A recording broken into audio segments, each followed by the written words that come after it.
Hey, welcome back, everybody. It's another episode of Sarcasm Speaks. Jared and Bob here. I mentioned it at the end of last episode, but if you're watching on YouTube and you're like, I feel like they look the exact same as the last episode, it's because it is. This was about 9 minutes has passed in our time on our timeline, and in your multiverse, it's been like 4 days or whatever. So we're back. That being said, I want to start out with something that I don't know, is probably going to make me angry again, because of, I'm still angry from the last episode we did, which again, it wasn't that long ago in our timeline. So I saw this the other day on the Roka News app. Shout out to Roka News. They developed an app. And I was able to jump in as like a beta tester. So I've been using their app. It's pretty cool. It's basically the same shit you get in an email or they post on Instagram, but it's just all in one spot. They do have some other cool stuff on there, but whatever. They're not a sponsor of the show. So I saw this post that the Catholic Church and Pope Francis is mulling over the potential to remove the celibacy rule for Catholic priests. Now, if you've been listening to the show long enough, you're well aware of how I feel about the Catholic Church. Is it as good as Neil Diamond? Might actually be worse than Neil Diamond, because it's basically for the same reason, but it's a lot more rampant, and they actually tried to hide it and make it a lot worse, and fuck them. And the only thing they care about is money anyway. It's all they've really cared about since like the Renaissance, really. Anyone, if you remember from your middle school history class about what were they called? Indulgences or something like that, where you could pay the church. That might go a little further back. Anyway, yes. Yeah. Indulgences. But you could pay the church money, and they would absolve you of your sins, and you would still go to heaven as long as you paid them. Because, one of my favorite skits of all time is, or stand-up bits, I guess, is from George Carlin, who, fuck, man, I just had a conversation with someone the other day about how much I wish that Carlin was still alive for like today's climate. But one of his things was, and I'm going to butcher it because Carlin is the GOAT, for me at least, but he goes, Catholicism teaches that God is omnipotent, omniscient, and omnipresent. He knows everything that you want to do. He knows where you've been. He knows what you want to do. He knows your deepest, darkest secrets. He has all of these powers, right? He does all of these things. His son did miracles, turned water into wine, did all this stuff, lists out all this stuff, but he needs your money.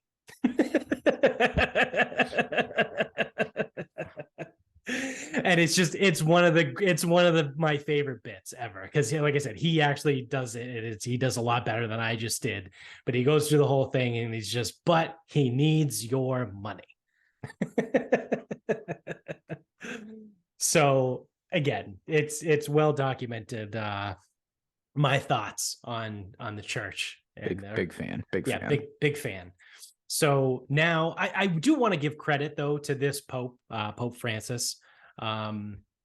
He, I think, is trying to take the Catholic Church into like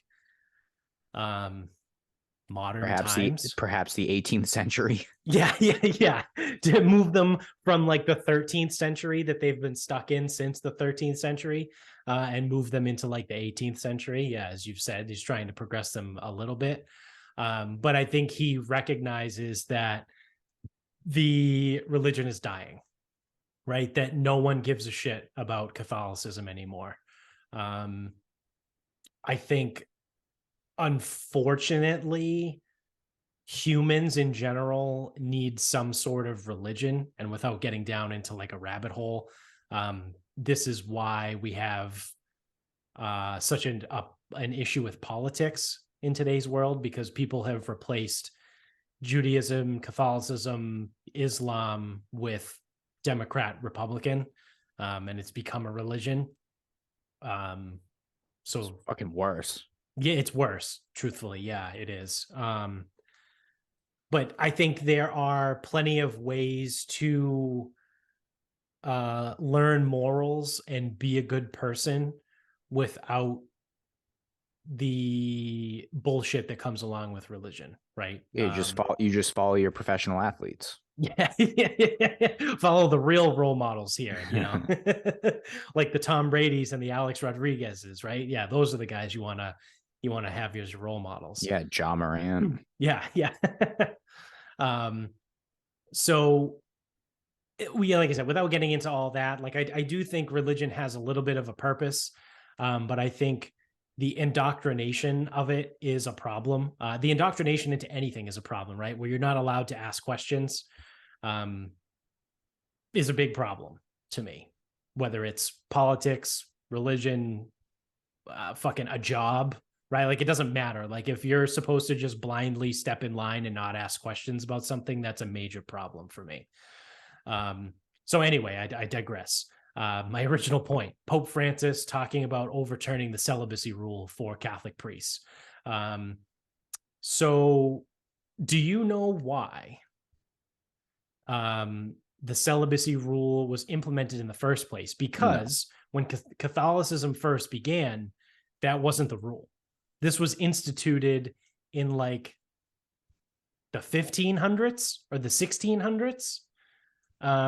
Whoever the Pope was at the time came out and said that, Catholic priests have to be celibate, right? So for anyone that maybe lives under a rock, celibate means you can't be married, you can't have sex, right?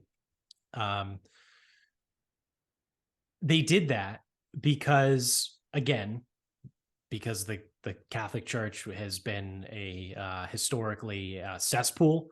The priests at that time, during the Middle Ages through 1500s, when they instituted the rule, were essentially like the rock stars, right? They had all the power because of things like indulgences and, oh, you can pay me money and you won't go to hell, or, you can do all the sins you want, but if you pay us, you'll still go to heaven, or, they basically were like the guys, right? Because Catholicism at that time also blew up with the Roman Empire, right? Because they adopted it as their religion, and then they were a massive empire. So it just spread and became this uber powerful thing.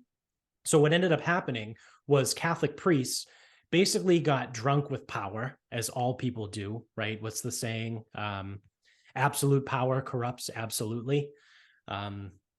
So they were literally going around like fucking everybody. So they were like fucking dudes' wives, right? Like married women, children, which you can see hasn't changed for 700 years or however long it's been. That's never changed. They were abusing their power, right? Like they were selling people things and then like exchanging like basically prostitution, right? It was an absolute fucking disaster. So whoever the Pope was at the time was like, enough is enough. This is ridiculous. It's like I'm running a fucking brothel here with these goddamn priests. So now the rule is imagine that decree that comes down back in like whatever age. Yeah. And it's like, I've had enough of the man whoring of the priests of the fucking Roman Catholic Church. Yeah. There were all sorts of problems too, because they would try and marry a woman that was already married. Like there was a lot of sketchy shit, so that like they could take control of the family's like farmland, right? When that person had eventually died, it was really fucking sketchy what they were doing, right? Which big surprise for the Catholic Church. They were doing something sketchy. How come they didn't teach us this in CCD? I don't know. That's weird. Because you're not supposed to know the truth of what happens, and you can't ask questions. Why? Yeah. But the the shtick that I think they say now is it's to bring them closer to God, right? Like why? Like I think if you were in CCD today and you asked a priest like why do priests have to be celibate, they'd be like, oh, it brings us closer to God. Okay, whatever, fuck off. No, the real reason is it was Bro, what does that even mean? Yeah, who knows, right? Like who the fuck knows? It's bullshit. The real reason is it was instituted sometime in the 1500s because the fucking The priests were man just whores. were man whores. They were running rampant, right? They were just out of fucking control. So who again, whoever the pope was instituted this decree that all priests had to be celibate and all kinds of shit like that. So now, again, because Pope Francis has decided that his religion is dying and he is the guy that's in charge of it, he's like, well, maybe we should relax the whole thing. He's also, again, he's trying. This is the same Pope, I think, that came out and said a couple years ago that although he doesn't support gay marriage, he would like acknowledge it at least or something. I don't know. He had some very progressive take on gay marriage, and what do you know, his base didn't take too kindly to it. He didn't really read the room, because like the hardcore Catholics were like, what do you mean homosexuality is terrible? And it's like, it's 2022 or 2019, whatever the fuck it was that he came out and said this. Like, let's be real, like it's not. And we've talked about this before. The whole reason why homosexuality got added to like something that's ungodly, it has to do with procreation, right? Like if too many people are homosexuals, right, you can't procreate. Like a man and a man can't have a child, a woman and a woman can't have a child, so then eventually the race would die out. So that's actually the truth also behind why most religions are actually against homosexuality. It's not just Catholicism. You might be familiar with the Quran and Islam. Oh, yeah. I was going to say, imagine if Southern Baptists were fucking Catholic and they could bitch to the Pope. Yeah. They don't take, the Muslim people don't take too kind to homosexuality either. So it's all of these old religions. It's based in, I think we did a whole episode on this once, because we also talked about like the real reason behind why some religions don't eat pork. And it's because of trichinosis, right? So like we're talking like hundreds and maybe thousands of years ago, people didn't know what trichinosis was. It's what lives in pork. That's why they say you're supposed to cook pork to like 145 degrees or 150 degrees, whatever it is. So it kills trichinosis. So some religions are like, Judaism, right? Like Jews don't eat pork unless it's blessed. Yeah. Or is that? Yeah, because that'll kill the trichinosis. That'll kill the fucking parasite that lives in pigs. But the same thing. The rabbi can tell if that food is spoiled or not. Yeah, exactly. So like if you stop and look at it, there are legitimate logical reasons as to why these like super old religions believe certain things, right? It's because at that time they were also the leaders, right? I just said they were the rock stars of the fucking medieval times. Like people went to the religious leaders for everything, right? Like, what do we do? Like, oh, we have to do this, we have to do that. So they were, I'm not saying whether it's good, bad, or indifferent, but again, hundreds or thousands of years ago, they needed to make sure that the population survived, right? So if everyone's eating pork and dying, well, they didn't know what trichinosis was. They just thought that pork was the devil, right? Like everyone was Bobby Boucher's mom.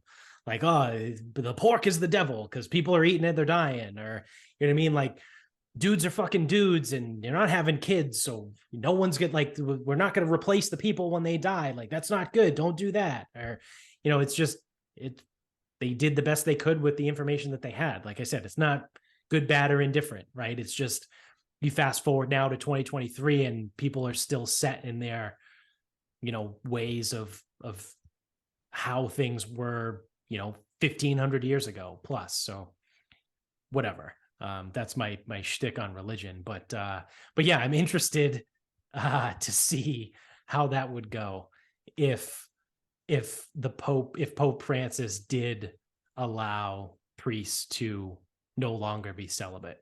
Like, I wonder how long it would take for them to go back to just kind of being man whores without the power. They wouldn't have because again, that's the thing, the religion doesn't have the power.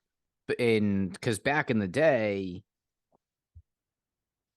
pre-separation of church and state, they were the fucking law. Yeah. They ain't above no fucking law anymore. Right. Like, if a priest wants to, extort someone in exchange for fucking sex, like, that's assault, brother. Like, yeah. Like, yeah. you do need to go to court for that. Right. This isn't like 1350 where you were the court, where we're under like Charlemagne, the fucking, the Holy Roman Emperor or whatever the fuck, you know what I mean? Yeah, like they're not going to be able to do what they used to do because they will be, I believe, they will be subject to the laws of the country they live in. So, like, if you get married legally, you have to abide by those laws. Yeah. Now that I think about it, this could be a good thing, right? Because maybe it'll allow more regular people to become Catholic priests, right? Because the people that are Catholic priests and are majority, not all, but a lot of them are pedophiles. It's proven, right? That's a fact. That's not an opinion. And I feel like they were drawn to that profession for a reason. But now if you have someone that's like on the fence, right? Like, nah, I don't think I really want to be a priest because like I don't want to do the whole celibacy thing. Maybe someone's like, I guess I will be a priest now because I don't have to be celibate. Like, maybe we get more normal people. Well, there's also a million other religions. Right. I guess there's a million other priests, but that belong to other religions where you can be married and have a family. Yeah. It's like I said, it wasn't even always that way. You just cannot get fucking divorced. That is not fucking allowed.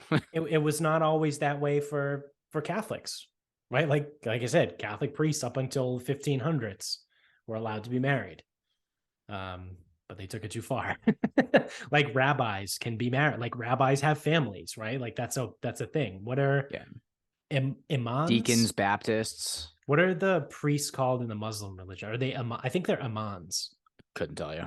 But they can be married, right? They can have families, like literally every other religion. Yeah, I mean, I listen, I'm no expert on fucking the different types of religions and what rules they fucking abide by, but the only ones I know of that can't get married are fucking Catholics. Yeah. Yeah. So even other Christian religions, right, can, like you said, Baptists, all of them can. All of them can. The only ones that can't, I think, are Catholics. Yeah, I mean, I don't know that for a fact, but like I know Baptists can get married, deacons can get married. The wedding I went to in the Greek church, what was he? Was he a deacon? I don't know what the fuck he was. He was married. He was allowed to get married. Yeah. Well, wait, maybe it's the deacon. Maybe that was maybe that was the wedding in June. That might have been the wedding in June.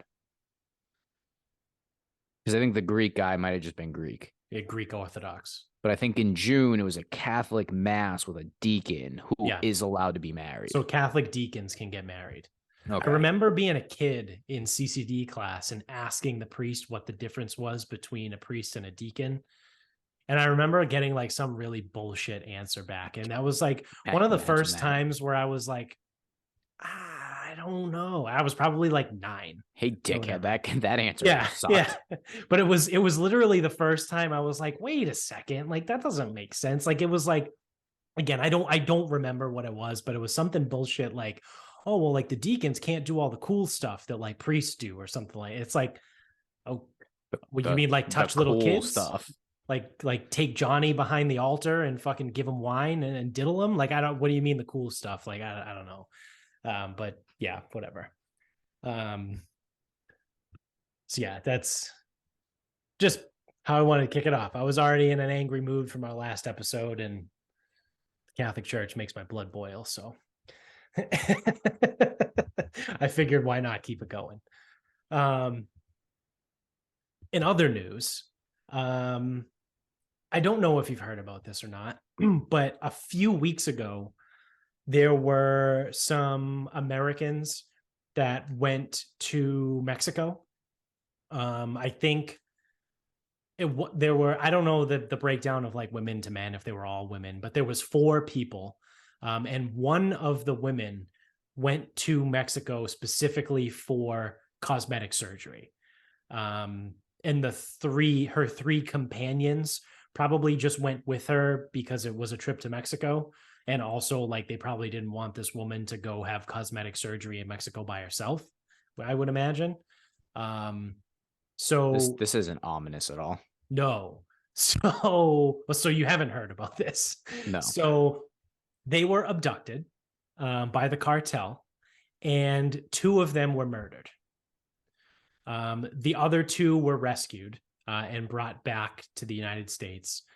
They did, I would imagine, I don't know, I would imagine either U.S. federal agents or Mexican federal agents were able to recover the 2 bodies of the people that were murdered and bring them back to the U.S. also. But so there were four people, right? At least one of them was a woman, who went there for, because cosmetic surgery is way fucking cheaper in Mexico, apparently. So, and I don't know if she was also the one that was murdered, because that would also really suck too. But either way, and I guess it would suck if she wasn't, because then her 2 friends got murdered because they went with her. So either way, it's an awful, awful fucking situation. So come to find out, the cartel abducted these 4 people because they were under the assumption that they belonged to a rival cartel. I don't know why. I don't know if it's like a Bloods and Crips thing, like they were wearing the wrong colors in the wrong neighborhood. I have no fucking clue why they thought these 4 individuals, again, at least one woman, because I don't know the gender of the other people. I don't want to assume their gender anyway. But that's true. You don't know their pronouns. Yeah, that's true. So this group of 4 individuals, I don't know why they were well, I know why they were targeted, but I don't know why the cartel thought they belonged to a rival cartel. Either way, the point of my story is, I think this part of it is mildly hilarious, because what this cartel did when they found out that this group of 4 people, when they found out that this little faction of their cartel murdered 2 of them and had the other 2 hostage still, when all was told that they were U.S. citizens and they were there for whatever vacation they had, the cartel found the people that were responsible. Right, there were five members of the cartel. They tied them up. They dropped them off in the center of the town where they lived, and they stuck a note in like one of the dudes, like probably like a shirt or something, with a note that apologized. And the note said something along, it was in Spanish, obviously, but it was translated to, we apologize for the awful, mistake that happened. Moving forward, we will do better to make sure that this mistake doesn't happen again. And in the meantime, please take these 5 people that were responsible and do with them what you will.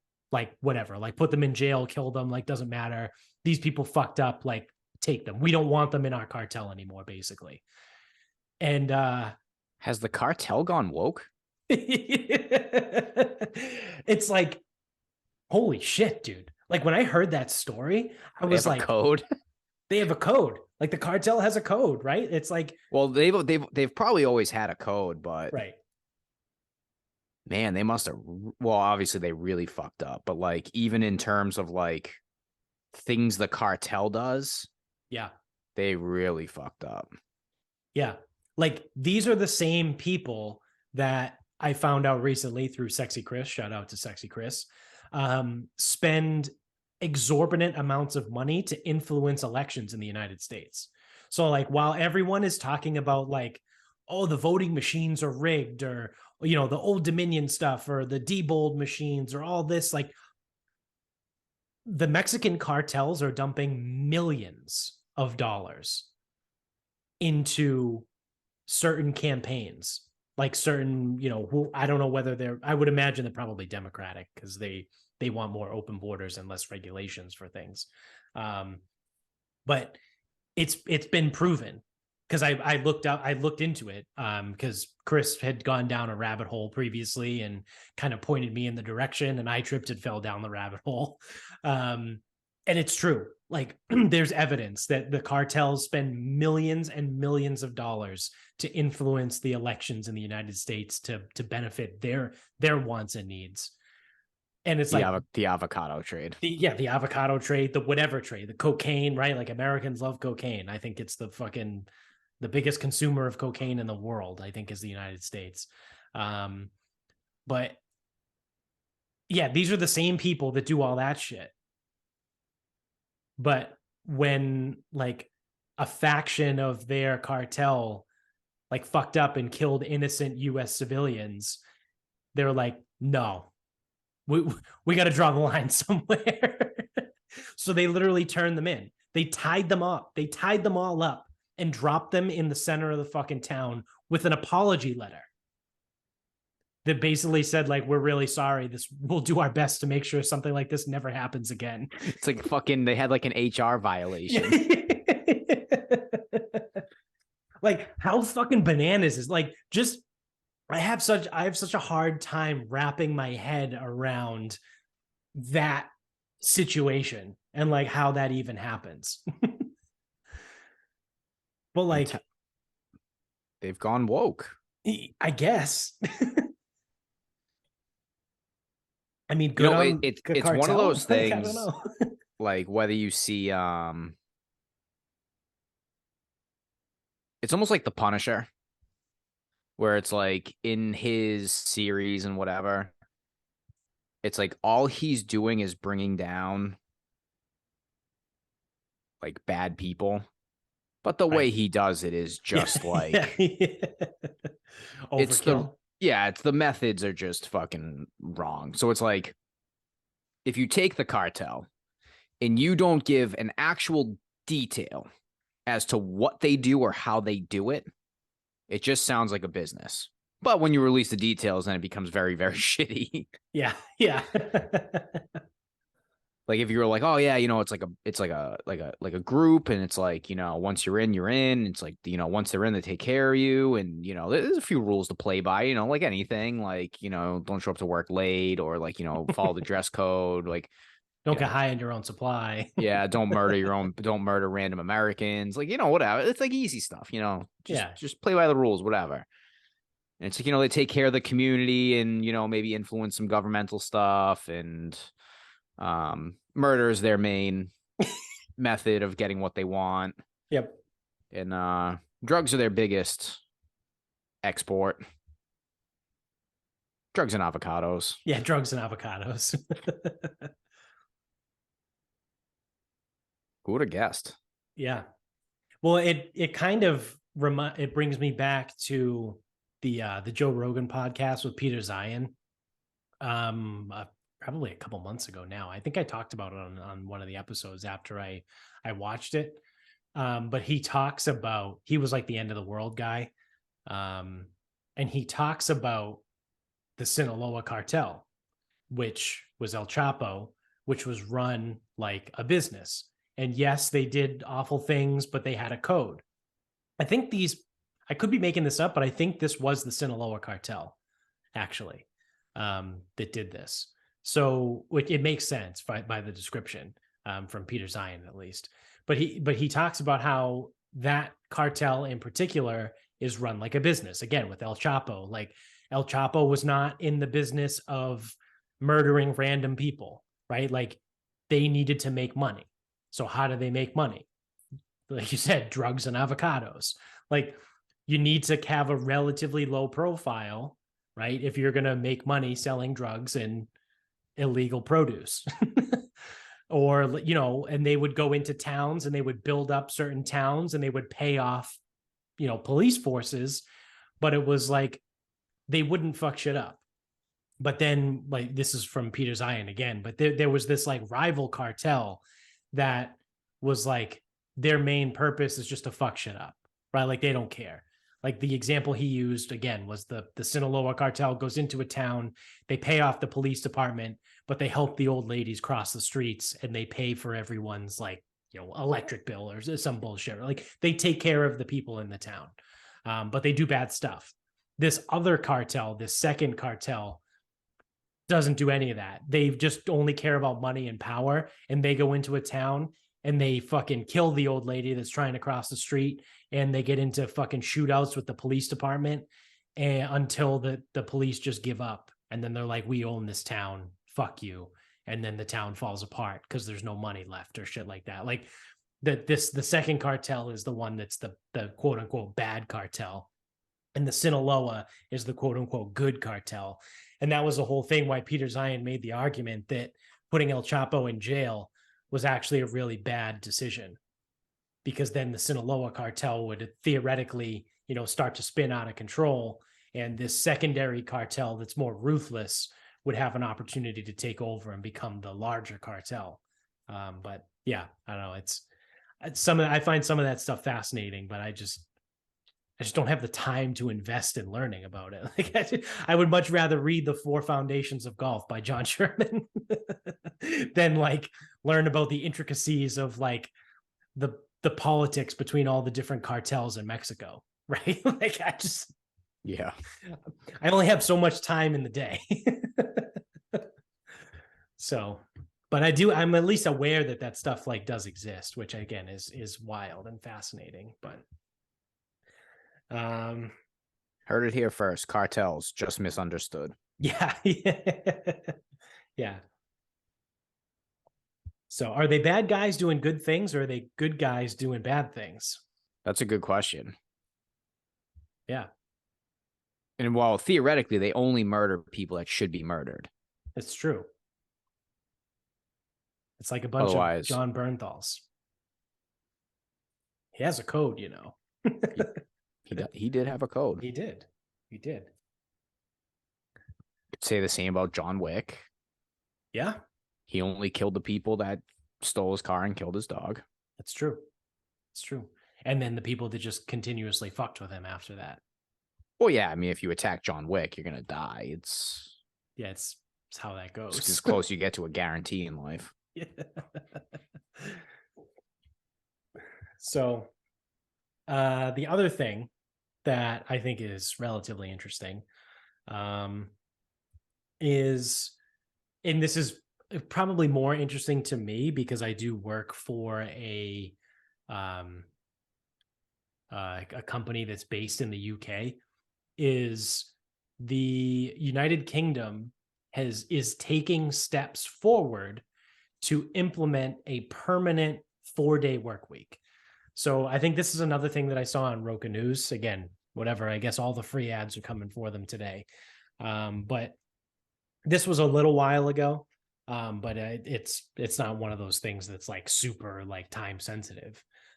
So they did a study, right, for I think for a year or maybe a year and a half. They took select companies within the United Kingdom and they had their business shift to a 4-day work week. But the specifics of it are not like everyone only works Monday through Thursday and everyone has Friday, Saturday, Sunday off. That's not how it worked. They split the 4 days, right? So it's not like businesses were just closed on Fridays, because just from a sustainability standpoint, like you can't do that, especially when the entire working world works 5 days a week. Like you can't have no one be in the office on a Friday for a year and a half, right? So what they did was they had like group A and group B, right? So like group A worked Monday through Thursday and group B worked Tuesday through Friday. So everyone was in working Tuesday, Wednesday, Thursday, and then, you essentially have 50% workforce on Mondays and Fridays, just for, again, business sustainability and, make sure things don't completely fall apart on that one day that no one is either, manufacturing or in the office or whatever it is. So what they found was, after, again, it was either 12 or 18 months, however long they did it, by the end of the study, they had significant evidence that productivity actually increased during this trial period. So workers were more productive only being at work for 4 days than they were for being there for 5 days. Do you know if the days went longer? The length of the days? Yeah. I think they were standard, like 9 to 5. So normally, if you normally do 8-hour days, you just work 8 hours less. I believe so. Yes. Okay. So you worked. I can see that. You'll be fucking more efficient when you have to get 32. all your shit done. Yeah. Let me see if I can find that really quick, just because I want to make sure. I'm also debating would I want Fridays off or would I want Mondays off? I don't really know. Yeah. I would probably selfishly, I would probably take Mondays off, because I feel like most people would take Fridays off, and then I could golf more on Mondays. That's what I was thinking. If I never had to work on Monday, I could play a lot of golf on Mondays. Yeah. But a lot of people take Fridays. But I guess you can't take Friday if you don't work. Like, you can't take Fridays in the summer if you're already not working Mondays. Right. Like, at some point, you do need to, like, work. Yeah. So I do have it here. I can confirm that the 1 day off a week was reducing their hours to 32 hours per week. So they worked a 32-hour work week instead of a 40-hour work week. Okay. So it was actually one full less day. So these are the details, right? So they worked 32 hours instead of 40, but the companies that took place in this trial had to ensure that the employees still received 100% of their pay. So it's not like, you work 20% less, so you get 20% less pay. It's your pay stays exactly the same, but you work one less day just during the week. So at the end of the experiment, employees reported a variety of benefits related to their sleep, stress levels, personal lives, mental health, yada, yada, yada, continues on. Companies' revenue stayed broadly the same during the trial, but rose 35% on average when compared with a similar period from previous years. So I'm not quite sure what that means, because the revenue... Say that again. So the revenue stayed broadly the same during the trial, but rose 35% on average when compared with a similar period from previous years. So maybe that means that typically during the time when they did it, because they don't make a lot of money. Yeah. So it was like a downtime that they did it. And instead of it being a downtime, it just maintained. I think that's kind of what that means to me, if I have to think about it. Yeah, that would be like, because at work, if I could do that, say in the month of September, because September's our slowest month. Yeah. I could say, oh, well, we didn't drop any revenue this month, even though we should have dropped some revenue that month. Right. And then that's how it would be a 35% increase over last year, but not over the month previous. Correct. Yeah. Yeah. So that makes sense. Also, resignations decreased. So the amount of people that were quitting dropped. And it said, of the 61 companies that took part in the trial, 56 of them said they would continue to implement the 4-day work weeks after the pilot ended. So 56 of them said they were going to continue to do it, but they weren't going to commit to making it a permanent thing. However, 18 of the 56 said the shift would be permanent. So 61 different companies in the UK did this. 56 of them said, we're going to continue doing it even though the study is done. And 18 of them said, this is how we're going to do things from now on. Only 3 companies did not plan to carry on with any element of the 4-day work week after the trial was over. I think provided you're not in the service industry, like this doesn't work in the service industry, No, right? it doesn't. There's certain professions where this doesn't work. Like you can't be an accountant and just work less. That doesn't work. Right, right. Like when you're an accountant in the busy season, which is like now, right, during tax season from February 1st to April 15th, like you're going to be working 70-hour weeks plus 6 days a week, sometimes 7 days and a if week. you if all of your accountants now work 8 hours less, you need to replace those 8 hours. Exactly. Yeah. So again, like I said, there's certain professions where it's just not possible, right? Like again, like you said, the service industry, like people are going to want to go to restaurants on Saturdays and Sundays. The people go to restaurants 7 days a week, right? Like yeah, lawyers, cops, firefighters. Yeah. Like this stuff doesn't work because those hours have to be replaced. Right. Right.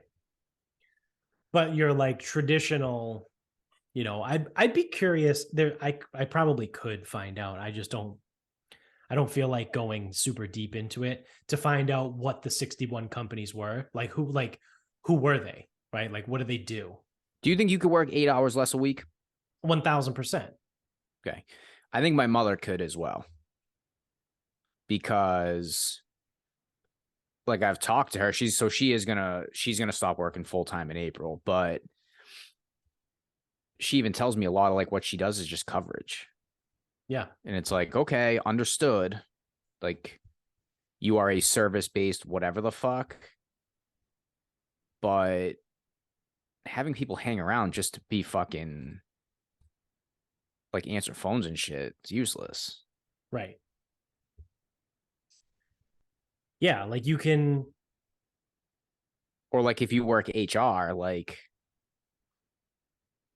Right. Like you can have multiple people that work HR, but you can have, if you have 6 people in an HR department, you have 3 of them work Monday through Thursday, and you have 3 of them work Tuesday through Friday. Yeah, and if you're going to be more productive during that time, then you will be busier when you work. That's what that means. Right.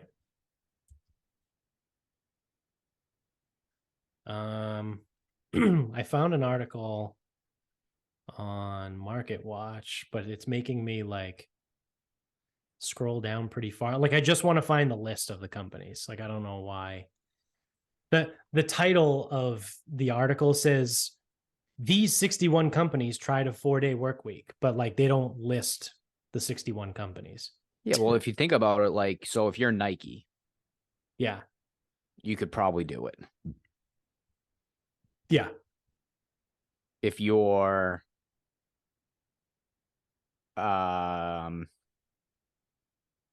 Titleist, you could probably do it.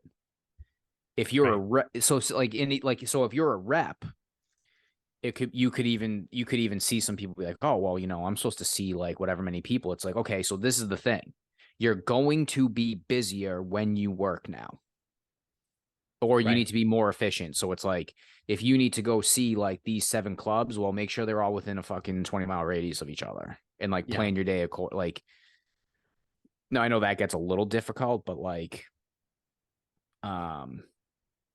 as long as you aren't trading time for work, you should be able to do it. Yeah. Apparently, there's a bunch of tech companies in the United States that already use 4-day work weeks. I haven't heard of any of these. So it's like Kickstarter, Smalls, Uplift, Goose Chase, Wildbit, MemberStack. Again, these are all US based tech companies that use 4-day work weeks. Like I've never heard of any of these companies. Again, here's another article. The title: the full list of UK companies working 4-day work weeks with staff and full pay. Scrolling through this article, and I do not see a list Well, of don't worry about it, companies. because we know the types of companies that can do this and can't do this. Yeah. Okay, I found them. Jesus Christ. Fuck. Finally. So a lot of these are marketing, banking, tech companies. So like I'm not going to read every single name, but I'll go through like some of the the industries they're in, because they list like the company name and then the industry. So um construction architecture is one of them, health manufacturing, tech, advertising, um marketing, software, retail, creative. I don't even know what that means. Creative. That's your industry. Depends on the industry. Yeah.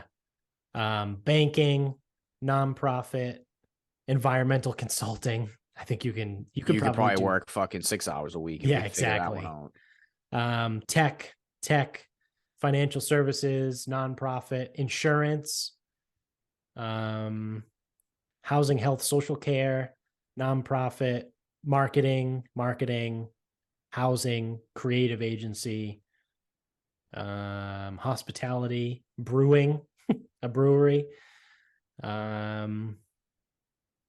Yeah, a lot of these are tech, finance, marketing, nonprofit. So those are the industries, right? Those are the ones that you can do it in.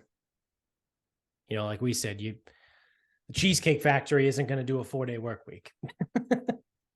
You know, or you could, right, with those, but you need, like you said, then you need to hire more people. Like if you're going to set a cap that your full-time employees at the Cheesecake Factory, say Buffalo Wild Wings, can only work 32 hours in a week, well, you need to hire someone else to fill that role for the other 32 hours in the week, you know? So it's an interesting concept. I don't know if it would ever really work here in the United States. I feel like we have certain companies it will, certain companies it won't. Yeah, no, that's for sure. But I just mean like as a people, right? Like as a culture, I think in the United States, it's where like hard work is like ingrained in us, right? But it's almost like, not anymore. well, no, but I mean the concept of hard work, right? So the regular people, like it doesn't matter, right? But the CEOs, the people that actually make the decisions, like the ones that matter, they are the ones that are like want their people to work 60 hours a week, right? Like it's this what I mean, like it's a flip, right? So for this shit to work like in the UK, the C-suite level people, right, are the ones that need to agree to move to a 32-hour week.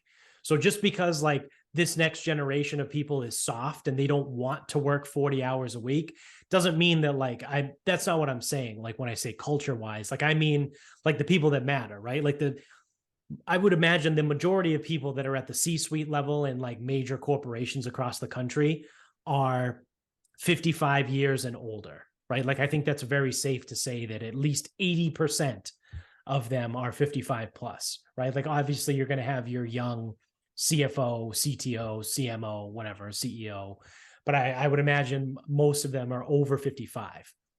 And those are that's that age range that's like, no, fuck you. Work until you drop, right? Like that's the mentality that they have.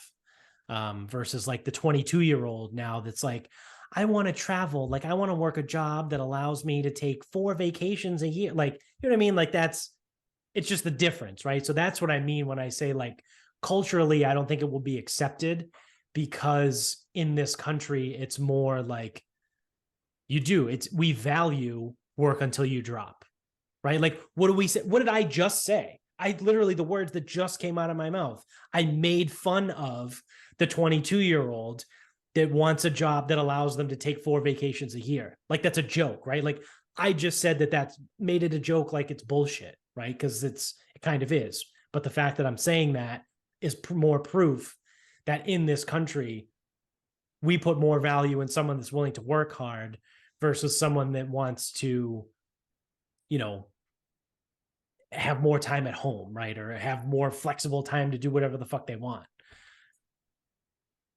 I think the missing link will be the idea that people can accomplish their jobs inside or outside a predetermined set of hours, right? Yeah. So, because definitely gone are the days where you work at work and when you're home, you're at home. That's gone. That ship has fucking sailed. Right. So I think what you can start to see a shift of is you need to do your job. I don't care how you do it. I don't care when or where. I need you in the office these 3 days for these amount of hours. You are to complete all of your tasks. If I check in with you and your tasks aren't done, we got a fucking problem. Right. But if you never work a fucking Friday and we never have an issue, cool, don't care. Yeah. I think you could start to see a shift towards that, like a shift towards when your tasks are accomplished, you're good. I don't care. But they better be fucking done. And don't tell me that something wasn't done because you didn't work on a certain day. That will not fucking fly. Right. Right. So it's like, I don't give a shit that you go to the Cape every Friday. Work. Like, you need to get your shit done. Yeah. Work until 4 a.m. I don't fucking care. Yeah. And I think that's where you could start to see a shift in the thought process. Yeah, I think that's fair. I think that's a realistic, point. Well, it's like, because I mean, I don't work corporate, obviously, but I would be much more along the lines of like, I'm not going to count your hours. Like, you are paid this much a year and you get this much paid time off to do the tasks that you're supposed to do. Like, if you want to take Monday and not come in the office, but I can look at your timestamp and I can see that you're logged in from 6 a.m. to 8 p.m. because you just want to fucking front load the week and get off to a good start because you know you didn't work this past Friday and you don't intend on working this coming Friday. Cool. I don't care. But make sure the work is fucking done. Right. So I don't know. I mean, but I don't work corporate, so it's easy for me to say that because I don't do it. Yeah. Well, no, I think that's fair. And I think the good companies, that's how it is, right? Like at my job now, like my boss is just like that. He doesn't care. He's not going to nitpick and micromanage and be like, well, are you working on Tuesday at 2:30 in the afternoon? Like, what are you doing? He's just like, all right, cool. Like, I don't hear from him, right? Like, it's just, I would hear from him if something was wrong, right? And like, I communicate and let him know when like certain things happen on certain projects and we go back and forth. It's not like I never talk to the guy, but he's just like, yeah, just get the work done. It's exactly what you just said, right? Like, he's not going to fucking check in on me and 11 o'clock on a Wednesday, right? Like, he just expects the work to get done. And when it doesn't get done, then it's your fucking ass. Then it's a fucking problem, right? So, yeah, it's like I see like a lot of the sales guys. It's like why would you micromanage a sales guy if they're bringing in enough business? Right. Because like if a guy is on the golf course every single day, but he's like, top 5 salesperson in the company, why would you stop him from doing that? Right. Because you want him to go from 5 to 3? Like, what would that do? Yeah. Besides piss him off and then make him probably leave, make him go leave. to a different company. Yeah. So, All right. I think it's about that time. You know, wrap things up. Yes. What do you got? So let me pull up. I think I'm only down to 2 things in here. Final thought.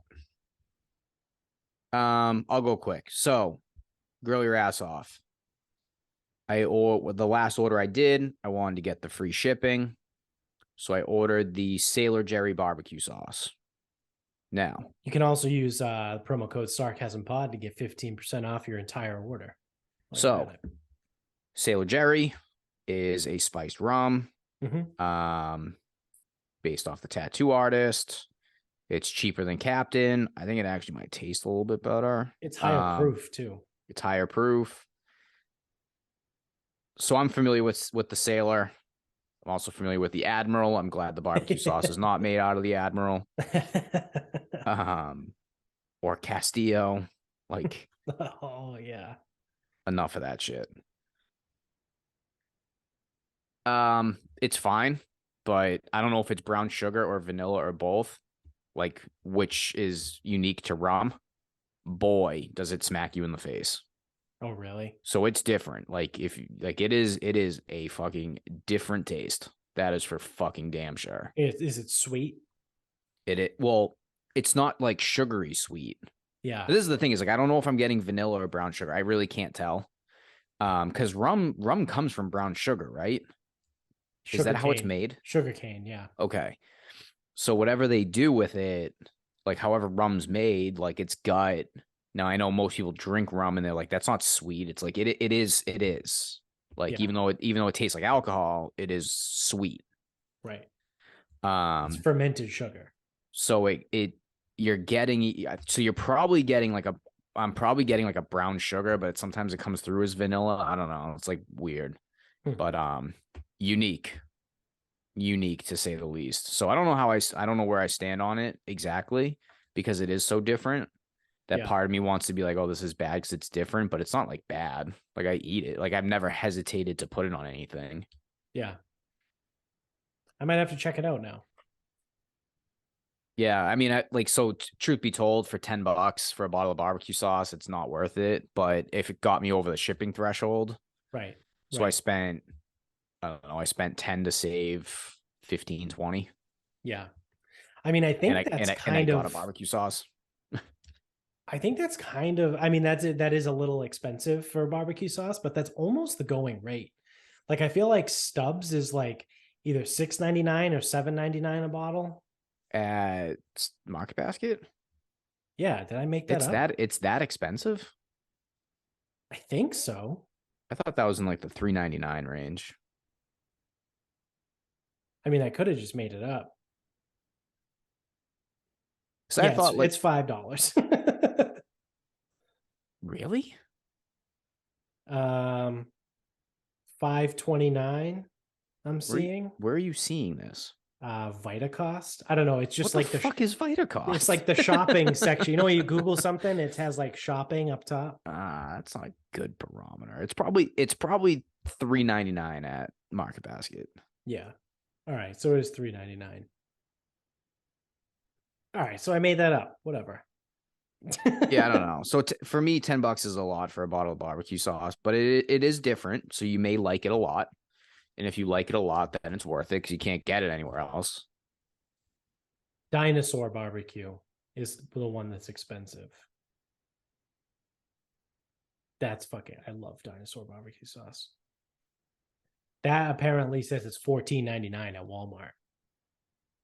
I don't think I've paid $14.99 for a bottle of fucking dinosaur barbecue sauce. But what do I know? I don't know. It's literally $4.50 on their website. Like the dinosaur barbecue website. Yeah, apparently I clearly have no idea how much things cost at the grocery store. Well, certain things. Like, I know how much some stuff costs, right? Like, I know if you can get sometimes the T-bones or the porterhouse goes on sale for like $8.99 a pound. You know, I'll snag that. I think normally it's probably $12.99 a pound. I think ribeyes are normally $12.99 a pound. I missed the days where the sale was $5.99. Those were so good. Yeah, that was. Get a nice porterhouse, $5.99 a pound. Fucking inflation. Yeah, it's bullshit. All right. So my final thought. What is it going to be? Oh, so Amy and I had been watching and now finished because the show is over. The Last of Us, the show on HBO Now, Go Plus, whatever the fuck they call their thing. I feel like HBO has had like 7 different names. Have you ever watched it? Nope. It's pretty good. So That's what I hear. it's based off of a video game that I have never played. But shout out to Nick, a friend of the show. He's played it. He said the game is unbelievable. He's also started watching it and says the show is pretty good also. I was like, I'm not gonna lie, I was like a little hesitant going in. It's zombies, right? Yeah, Or apocalyptic. It's apocalyptic, yeah. And I'm not into zombies. Like I don't, it just has no appeal to me, right? Like I never got into The Walking Dead. I don't know, whatever other fucking zombie movies or TV shows. Like it just doesn't have an appeal to me, right? Like I don't care. So I was like, I don't know, we'll see. But like people say it's good. People say the video game was good, so I'll give it a shot. First episode was good. So the first 2 episodes are like very heavy suspense, like that, like horror, like things pop out, like you see the zombies. And so basically like this doesn't really give anything away. So no real spoiler alerts. But it's based off of a fungus, right? Like a mushroom, like the cordyceps mushroom. Basically learns how to grow inside of people and like turns them into zombies, right? Like that's how they are. So it's not like your traditional like someone dies and is reborn as a zombie. Yeah, you get bit by a zombie. Like it's like however like the cordyceps mushrooms like takes over your brain and turns you into a zombie, whatever. So the first 2 episodes, like I said, very heavy, like in that suspense, like horror, zombies, whatever. But then the episode 3 is its own fucking thing in and of itself. It's like its own almost standalone episode. But then episodes 4 through 9 are phenomenal, really. They're a good mix of some zombie stuff, a little bit of like plot stuff. There's some like character development. Like it's very, very good. I thoroughly enjoyed it. Like I said, if you start it and you get through, like you'd probably be sweating. Like I think at one point, like at the end of like the first or the second episode, like Amy looked over and was like, my hands are clammy. And I was like, yeah, I'm sweating. Like it's one of those type of shows at the very beginning. Like I said, the first 2 are super heavy into that. And once you get past that, it gets a little bit, I would hesitate to use the word lighter because it doesn't really get lighter, but it gets different, right? It's not like in your face zombie stuff after the first 2. But overall it's a phenomenal show. I think I really enjoyed it. I thought it was great. It's one of the better TV shows that I've watched as of late. So I would recommend it to people if they have the opportunity. So that is going to do it for us. So thank you for watching. If you're on YouTube, don't forget to hit the like button and then click subscribe up above. Tell everybody you know about the show. You can get us on Instagram at Sarcasm Speaks Pod. We're on Twitter at Sarcasm_Speaks. The Facebook is Sarcasm Speaks. Also subscribe if you're an audio only guy too. We didn't forget about you. I think I did forget about you on the last episode, but oh well. I didn't forget about you this time. So also leave a review if you use Spotify or Apple. That's greatly appreciated. You can get us everywhere I just said. I'm not going to say it again. Thank you to mybookie.com. Use the promo code SarcasmPod to double your first deposit up to $1,000. I already talked about using that same promo code at grillyourassoff.com, which is great. You can get some Sailor Jerry BBQ sauce, and you can get 15% off. So instead of paying $10 for it, you can pay $8.50 instead, which is how much I thought Stubbs was. So yeah, that is going to do it for us. So until next time, good night, everybody.